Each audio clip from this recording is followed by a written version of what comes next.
All right, so I was trying to demonstrate a thread break, and then I realized my bobbin was actually out. So I guess this covers both. So for thread break or a bobbin change, if you want to go back a couple stitches, which I recommend, the machine will automatically go back, I think like 5 of them, but I usually go back just a couple more. So if you hit the stop button, it's going to go back 1 stitch, and you'll see that represented there. So now it's 380, 379, etc. So if I hold it 2 to 3 seconds or more, it will keep going. And if you hold it longer than 3 seconds, it'll start jumping around like it did there. So if you just do it like that.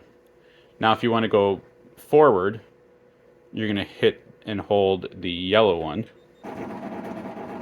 Same principle, hit stop to stop it.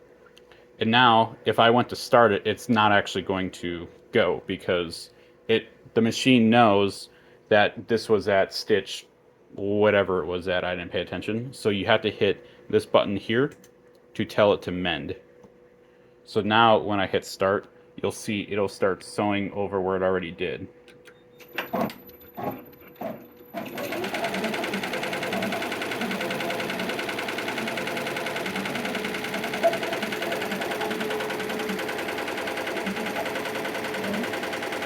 And then the other ones will pick up, that light will go off, and now they're all going.